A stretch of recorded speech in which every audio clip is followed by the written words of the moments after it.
चार मित्र। एक गांव में चार मित्र रहते थे। उनमें से तीन बहुत ही विद्वान थे, पर वे व्यवहारिक ज्ञान की दृष्टि से एकदम कोरे थे। चौथा मित्र पढ़ा लिखा तो कम था, मगर व्यवहारिक ज्ञान में माहिर था। एक बार चारों मित्र अपना भाग्य आजमाने राजधानी की ओर चल पड़े। रास्ते में एक जंगल आया। वहां उन्होंने एक पेड़ के नीचे कुछ हड्डियां दिखाई दी। उनमें से एक व्यक्ति ने उन हड्डियों का निरीक्षण करते हुए कहा, यह हड्डियां किसी शेर की है। इन हड्डियों को एकत्रित करके मैं अपनी विद्या से मरे हुए शेर का कंकाल तैयार कर सकता हूँ। दूसरे विद्वान ने कहा, मैं अपने ज्ञान बल से इस कंकाल पर मांस चढ़ाकर एवं रक्त से भरकर उससे खाल से ढक सकता हूँ।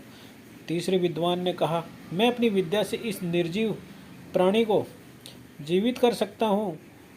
व्यवहारिक ज्ञान में माहिर चौथे मित्र को अपने तीनों मित्रों की बातें सुनकर बड़ा आश्चर्य हुआ। उसने अपने विद्वान मित्रों को सावधान करते हुए कहा कि मित्रों, शेर को जीवित करना खतरे से खाली नहीं होगा।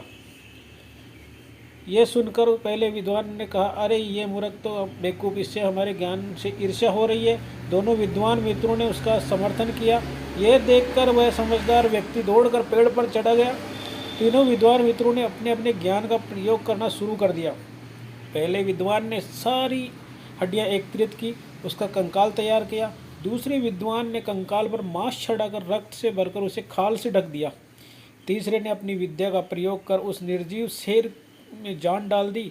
जान आते ही शेर दहाड़ खड़ा हुआ और तीनों पर टूट पड़ा। तीनों विद्वान वहीं ढेर हो गए। व्यवहारिक ज्ञान और सूझबूझ के कारण चौथे मित्र की जान बच गई। शिक्षा: ज्ञान का अव्यवहारिक उपयोग बड़ा ही खतरनाक